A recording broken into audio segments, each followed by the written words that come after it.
వి gold trusted gold buyers తాకట్టులో ఉన్న బంగారాన్ని విడిపించి ఈ రోజు ఉన్న మార్కెట్ ధరకే కొనబడును.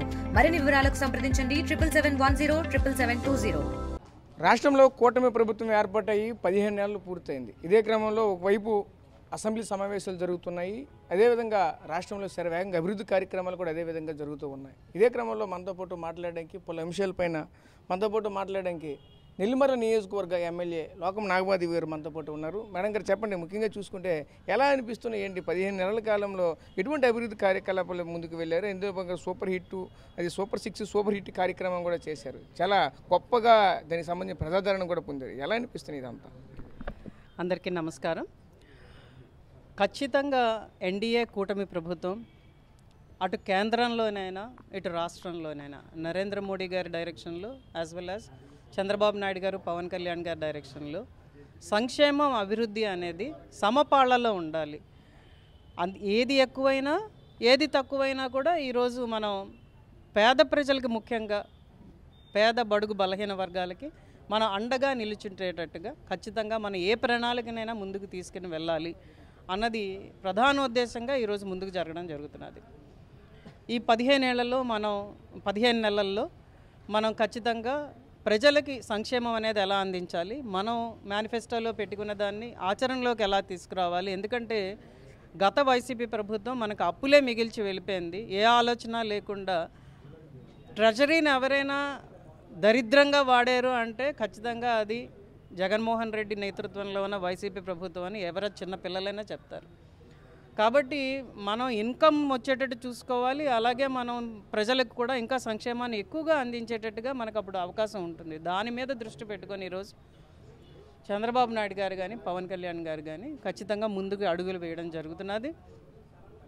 ఈరోజు మాకిచ్చిన ప్రధాన ఎజెండా ఏంటంటే, కనీస అవసరాలు లేకుండా చాలా ప్రాంతాలు ఈరోజు బాధపడుతున్నాయి. అంటే తాగడానికి నీరు కానీ, ఇల్లు కానీ, అలాగే ఇన్ఫ్రాస్ట్రక్చర్, ఎలక్ట్రికల్ లైన్స్ కానీ, లో వోల్టేజ్లు అవి లేకుండా ఖచ్చితంగా మనం ఇచ్చి వాళ్ళకి మంచి ఆరోగ్యవంతమైన, ఆనందవంతమైన జీవితాన్ని ఇవ్వగలిగిన రోజు అంటే clean and green, litter free villages కానీ, అర్బన్ ఏరియాస్ కానీ మనం ఇవ్వాలి. దీని ప్రధానోద్దేశంగా ప్రతి అడుగు వేస్తున్నారు. అంటే ఒక ఆలోచన విధానం చేస్తున్నాము అంటే దాన్ని ఏదో ప్రజల్ని అంటే నాయకుల్ని మెప్పించడానికి కాకుండా ప్రజల జీవన విధానం మారేటట్టు, పర్ క్యాపిటల్ ఇన్కమ్ మారేటట్టు ఇప్పుడు ప్రతి స్టెప్ మనం తీసుకోవడం జరుగుతున్నది. అసెంబ్లీ సెషన్స్ మొదలయ్యాయి. లాస్ట్ 2 డేస్ అసెంబ్లీ సెషన్స్ ముగించుకొని వచ్చాము. మనం ఇంకొక 6 రోజులు మనకి అసెంబ్లీ సెషన్స్ ఉన్నాయి. ప్రతిదీ మీరు చూస్తే ఎజెండా ప్రతిరోజు కూడా నిన్న ఇరిగేషన్ గురించి కూలంకషంగా చర్చ చేసిన తర్వాత ఈ ఏడాదిలో మేము పెట్టిన విన్నపాలన్నీ ఇప్పుడు మీరు అందులో ఇరిగేషన్ గురించి చూస్తే ఉత్తరాంధ్రలో ఇవి చేస్తే కానీ మనకి వాటర్ కానీ, సాగునీరు కానీ, తాగునీరు కానీ ఇవ్వలేము అన్నది అతని దృష్టికి తీసుకెళ్తే సుమారు 2400 కోట్లతో అవన్నీ కూడా పెట్టడం జరిగింది ఈరోజు. తారక రామ తీర్థసాగర్ ప్రాజెక్ట్ కానీ, తోటపల్లి కాలువ కానీ. ఎందుకంటే తోటపల్లి కాలువ లాస్ట్ మైల్కి తేడానికి ఈసారి ఎంతో ప్రయత్నం చేస్తే పైన హెడ్లో వాటర్ ఉన్నా కూడా ఈరోజు రిలీజ్ చేయలేని పరిస్థితి. ఎందుకంటే డీసిల్టింగ్ చాలా విపరీతంగా ఉన్నది చేయాల్సింది. ఎక్కడైనా వాటర్ వదిలితే సబ్మర్జ్ అయ్యే పరిస్థితులు ఉన్నాయి విలేజెస్. అలాగే ఎక్కడ పడితే అక్కడ రెగ్యులేషన్ లేక వాటర్ అంతా కూడా పక్కదారులు పట్టేసింది. సో అనుకున్న ప్రణాళిక ప్రకారం ఈరోజు లాస్ట్ మైల్కి వచ్చే పరిస్థితి ఏడాది లేదు. వర్షాలు పడుతున్నాయి కాబట్టి బాగుంది. కాబట్టి నెక్స్ట్ ఇయర్కైనా దీన్ని ఖచ్చితంగా మనం ముందుకు తీసుకెళ్ళాలి. అలాగే తారక రామ తీర్థసాగర్ ప్రాజెక్ట్ 2 ఏళ్లలో పూర్తి చేస్తానని నిన్న చంద్రబాబు నాయుడు గారే స్వయంగా తన స్పీచ్లో చెప్పడం జరిగింది. అది మేము వచ్చిన తర్వాత పెట్టిన ప్రెషరు, అది అవ్వాలి, లేకపోతే చాలా కష్టాలు అవుతున్నాయి. సో ప్రస్తుతానికి R&R ప్యాకేజ్ ఇమీడియట్గా రిలీజ్ చేయమని అడిగాం. ఎందుకంటే చాలా రోజుల నుంచి విలేజర్స్ అందరూ వెయిట్ చేస్తున్నారు కాబట్టి ప్రత్యేకంగా ప్రతిదీ అలాగే ఆయన చెప్పిన దాని మీద మనం ప్రత్యేక దృష్టి పెట్టాం. ఎంటర్‌ప్రెన్యూర్స్ని తయారు చేయండి, SHGకి చేయూతనివ్వండి, ఉమెన్ ఎంటర్‌ప్రెన్యూర్స్ని తయారు చేయండి. దానికి భాగంగానే మనకి ఫస్ట్ నేషనల్ ఉమెన్ కాన్ఫరెన్స్ కూడా తిరుపతి వేదికగా జరిగింది. అక్కడికి ఎంపీస్, MLAs, MLCs అందరం కలిపి వెళ్ళి ప్రత్యేకమైన తీర్మానాలు ఆ రోజు చేసుకున్నాం. అక్కడ జెండర్ రెస్పాన్సివ్ బడ్జెటింగ్ గురించి, అలాగే ఉమెన్ ఎంపవర్మెంట్, ఎమర్జింగ్ టెక్నాలజీస్ దాన్ని ఎలా దోహదపడతాయి, ఎలా ఇబ్బంది పెడుతున్నాయి, దాని మీద కూడా ప్రత్యేక ప్లీనరీ నిర్వహించుకొని దాని మీద కూడా ప్రత్యేక తీర్మానాలు మనం చేసుకోవడం జరిగింది. కాబట్టి ప్రతి స్టెప్ మీరు చూస్తే అటు అగ్రికల్చర్ అయినా, ఇప్పుడు అగ్రికల్చర్ మీద డిబేట్స్ ఉన్నాయి, అలాగే ఎంప్లాయ్మెంట్ మీద డిబేట్స్ ఉన్నాయి, సో అలాగే విశాఖపట్నం టు భోగాపురం మనకి ఇండస్ట్రియల్ కారిడార్ రావాలి. ఐటీ ప్రధాన ఉద్దేశంగా మనం ఖచ్చితంగా ఆ ఇండస్ట్రియల్ కారిడార్ని మనం తెచ్చుకోగలిగితే చాలా ఎంప్లాయ్మెంట్ జనరేట్ చేసే విధంగా ఉత్తరాంధ్రలో మనం ప్రత్యేకంగా తీసుకెళ్ళగలం అన్న ఉద్దేశంతో ఈరోజు లోకేష్ గారు దాని మీద ప్రత్యేక దృష్టితో వర్క్ చేయడం జరుగుతున్నది. సో ఈ విజన్ యాక్షన్ ప్లాన్స్ అనేవి మనం ప్రతి నియోజకవర్గానికి తయారు చేసుకున్నాం. నేనైతే ఖచ్చితంగా మన నియోజకవర్గానికి కట్టుబడి ముందుకు తీసుకువెళ్ళడానికి ప్రతి స్టెప్ని తీసుకెళ్తున్నాం. ఈ ఏడాది అయితే ఒక 100 మందైన ఉమెన్ ఎంటర్ప్రినర్స్ని డిఫరెంట్ ఏరియాస్లో వాళ్ళు సెల్ఫ్ యూనిట్ స్టార్ట్ చేసేటట్టుగా, అలాగే వాళ్ళకి హ్యాండ్ హోల్డ్ చేస్తూ వాళ్ళని మనం ఖచ్చితంగా లాభాల బాటలోకి తీసుకెళ్లేటట్టుగా ఫార్వర్డ్ బ్యాక్వర్డ్ ఇంటిగ్రేషన్ చేసుకుంటూ మనం ముందుకు తీసుకెళ్లే విధంగా ప్రత్యేక ప్రణాళికలతో ముందుకు వెళ్తున్నాం. ఈరోజు కలెక్టర్ గారిని కూడా మర్యాదపూర్వకంగా మా అందరి లీడర్స్తో కలిసి కలవడం జరిగింది. ఆయనకు కూడా అదే విషయం చెప్పాం, మా విజన్ ఎలా ఉంటుంది. మళ్ళీ ఇంకొక మీటింగ్ డీటెయిల్డ్గా పెట్టుకొని ఈరోజు జస్ట్ గౌరవప్రదంగా కలవడం జరిగింది. మళ్ళీ డీటెయిల్డ్ మీటింగ్ పెట్టుకొని ఎలా మనం ముందుకు తీసుకువెళ్తాం, ఎలా మనం తీసుకెళ్తే పర్ క్యాపిటల్ ఇన్కమ్ని మనం ప్రత్యేకంగా ముందుకు తీసుకెళ్ళగలం. ఎందుకంటే ఈరోజు మనకు ఫార్మా కంపెనీస్ ఉద్యోగాలు తప్పించి ఏమీ లేవు. సో అందుకని చెప్పి దాని మీద ప్రత్యేక దృష్టితో ఒక స్వచ్ఛమైన మంచి ఆరోగ్యవంతమైన జీవితాన్ని భరోసాని ఈరోజు ఇవ్వడానికి ఎన్డీఏ కూటమి ప్రభుత్వం ప్రతి అడుగు ముందుకేస్తున్నది. అండ్ దెన్ సెంట్రల్ తాలూకా మాకు సపోర్ట్ కూడా చాలా ఎక్కువగా ఉన్నది దాంట్లోని. కాబట్టి డబుల్ ఇంజిన్ సర్కార్ we will achieve things in a much better way. దాని మీద ముందుకెళ్ళడం జరుగుతుంది. అంటే మీరు డబుల్ ఇంజిన్ సర్కార్ అంటున్నారు, దీనిపైన కూటమి ప్రభుత్వంలో ముఖ్యంగా కేంద్ర ప్రభుత్వం నుంచి ఎక్కువగా మనకి అన్ని విధాలుగా సదుపాయాలు కల్పిస్తుంది. కానీ ఈరోజు రాష్ట్రంలో చూసుకుంటే రైతులంతా కూడా తీవ్ర ఇబ్బందులు పడుతున్నారు. ఎందుకంటే వాళ్ళకి ఎరువులు సకాలంలో దొరకట్లేదని పలు ప్రాంతాల్లో రోడ్డు ఎక్కే పరిస్థితులు కూడా కనిపిస్తున్నాయి. దీన్ని ఎలా చూడాలి? ఖచ్చితంగా ఈసారి ఒకటేంటంటే చంద్రబాబు నాయుడు గారు ఏమంటున్నారంటే మీరు యూరియా అది ఎక్కువగా వాడద్దని ఫస్ట్ నుంచి చెప్తున్నారు. నానో ఫెర్టిలైజర్స్ వాడమంటున్నారు. అలాగే కేంద్ర ప్రభుత్వం డ్రోన్స్ ఇచ్చింది. మనం అన్ని మండలాల్లో కూడా డ్రోన్స్ ఈరోజు 1, 2 ప్రతి మండలానికి తీసుకోవడం జరిగింది. సో నానో ఫెర్టిలైజర్స్ వాడితే మంచిది. ఈ యూరియాని మీరు ఎక్కువగా వాడడం వల్ల మీరు నీళ్ళని భూగర్భ జలాలని అన్నింటినీ కూడా కలుషితం చేసేస్తున్నారు. ఫుడ్ కూడా విషం అయిపోతున్నది. అది వాడొద్దు, న్యాచురల్ ఫార్మింగ్ వైపు వెళ్ళండి అని ఆయన చెప్తున్నారు. మన కలెక్టర్ కాన్ఫరెన్స్లో కూడా మీరు విన్నారో లేదో, ఆయన ఖచ్చితంగా దాని వైపు వెళ్దాం, ఎక్కువగా మిల్లెట్ బేస్డ్ ప్రొడక్షన్కి వెళ్దాము అని కూడా ఆయన చెప్పడం జరుగుతుంది. ఎందుకంటే మారే పరిస్థితులను బట్టి, మారే ఆరోగ్య పరిస్థితులను బట్టి మనం మారాలి. ఈరోజు ఎక్కడ చూసినా క్యాన్సర్ పేషెంట్స్, ఎక్కడ చూసినా కిడ్నీ డయాలసిస్ పేషెంట్స్. సో ఇవన్నీ మనం దృష్టిలో పెట్టుకొని ముందుకు వెళ్ళకపోతే రేపు పొద్దున్న మనం ఏం సాధించామంటే ఏమీ సాధించలేదన్నది కనిపిస్తుంది. కాబట్టి ఈ మార్పు తీసుకురావడానికి ఒక జనరేషన్ పడుతుంది. కానీ మనం ప్రయత్నమే చేయకపోతే అది ఎప్పటికి అవుతుంది చెప్పండి? ఖచ్చితంగా దాని మీద మనం ప్రత్యేకమైన దృష్టి పెట్టి ముందుకు వెళ్తున్నది. యూరియా కూడా వస్తున్నది ఎక్కడా కూడా నేను అంతా అగ్రికల్చరల్ ఆఫీసర్లతో ఫాలోఅప్ చేస్తున్నాను. రైతులు ఊరికే ఆందోళన పడుతున్నారు. 3 విడతల్లో వేస్తారు. ఊరికే ఓవర్ స్టాక్ కూడా చేసుకోవద్దని నేను చెప్తాను. ప్రతి విడతకి కూడా మన ఇనఫ్ స్టాక్ని ఈరోజు సప్లై చేసే దిశగానే తీసుకువెళ్తున్నాం. కొంత మనకి ఈ యుక్రెయిన్ రష్యా అటువైపు నుంచి రాపోవడం వల్ల కూడా మనకి ఓడలు అవన్నీ రాపోవడం, గ్లోబల్ ట్రేడ్ వార్స్ ఉన్నాయి. వీటన్నిటిని మరి సమర్థవంతంగా ఈరోజు మోడీ గారు తిప్పికొట్టకపోతే రేపు పొద్దున్న చాలా ప్రాబ్లమ్స్ వస్తాయి. మనం కంగారు పడిపోయి టాక్టికల్కి వెళ్తే స్ట్రాటజీ మిస్ అయిపోతాం. అది ఎప్పుడూ ఆలోచించాలి. ఆలోచించకపోతే చాలా కష్టం. మనం టఫ్గా ఉన్నప్పుడే రేపు మనం పెహల్గామ్ ఇన్సిడెంట్ కూడా అంతే. దాన్ని చూస్తే మనం టఫ్గా ధీటుగా వెళ్ళాం కాబట్టి అదర్వైజ్ ఏమవుతుంది, ఇండియాని మనం సరిగ్గా కన్సిడర్ చేయాలి. ఎప్పుడో 10వ స్థానంలో ఉన్న ఇండియా ఈరోజు 3వ స్థానంలోకి ఆర్థికంగా ముందుకు వచ్చింది. మొన్ననే నిర్మలా సీతారామన్ గారు చెప్పారు 4వ స్థానంలో ఉన్నాం, ఈ ఏడాది 3వ స్థానంలోకి వెళ్తామని ఆవిడ చెప్పడం జరుగుతున్నది. సో జిఎస్టీ మీద అతి అద్భుతమైన డెసిషన్ తీసుకున్నారు. 2017లో ఒక unified simple and unified tax system కావాలని తీసుకొచ్చారు. ఆ డబ్బులన్నీ కూడా చాలా డెవలప్మెంట్లకు వాడామని నిర్మలా సీతారామన్ గారి స్పీచ్లో మనకు క్లియర్గా వినిపిస్తున్నది.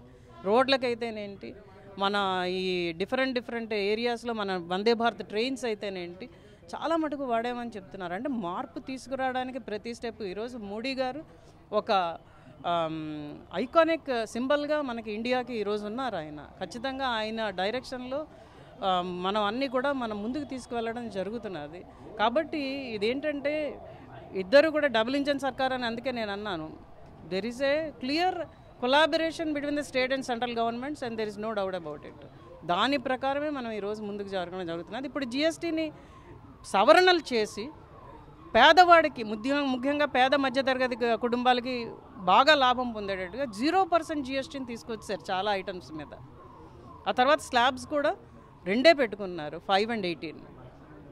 సో అందుకని చెప్పి ఖచ్చితంగా ప్రభుత్వం చేసే ప్రతి ఆలోచన కూడా అప్పుడు మనకి GST ద్వారా మనకి ట్యాక్స్ సిస్టమ్ కలెక్ట్ చేస్తే కానీ దేశం ముందుకు వెళ్ళలేని పరిస్థితి. ఈరోజు మనకి we have enough funds and then enough growth is happening. So మనం ఇది మార్చుకోగలం, అందుకని ముందుకు వెళ్తున్నాం. సో ప్రతిదీ కూడా ఆలోచించి ఒక సవరణలు తీసుకొస్తేనేమి లేకపోతే ఒకటి ఇంప్లిమెంట్ చేస్తేనేమి అన్నీ కూడా అభివృద్ధి కోసం మనం చేస్తుంటే సంక్షేమం అనుకున్న దానికన్నా ఎక్కువ ఇస్తాం.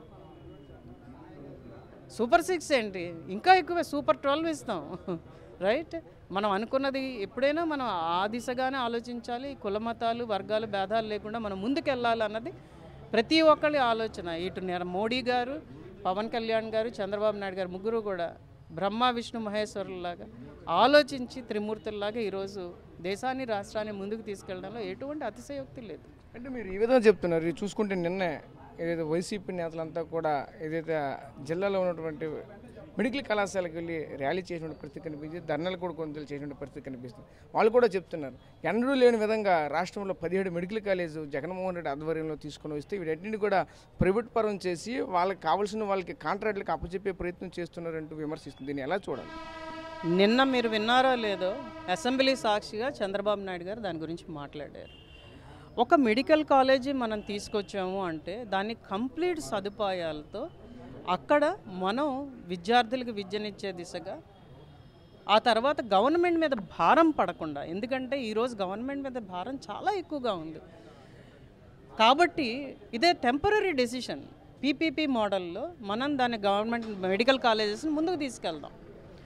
ముందుకు తీసుకెళ్ళిన తర్వాత మనం ఖచ్చితంగా ఆ తర్వాత దాన్ని మొత్తం కంప్లీట్ చేసుకొని గవర్నమెంట్కి తీసేసుకుంటాం. అర్థమవుతున్నదా? నిన్న ఆయన క్లియర్గా చెప్పారు. ఈరోజు మనం చేసుకోలేని పరిస్థితిలో ఉన్నాము. మనం ఒక మెడికల్ కాలేజీని కంప్లీట్గా ఇంప్లిమెంట్ చేయడానికి ఇంకో 15 రోజులు పడుతుంది అంటే మీరు చూస్తే జగన్మోహన్ రెడ్డి 17 అని చెప్తున్నాడు, కానీ ప్రతి దగ్గరికి వెళ్ళి ఇన్ఫ్రాస్ట్రక్చర్ చూడండి, ఏమైనా చేసాడా అసలు? మీరు అది చూడాలి.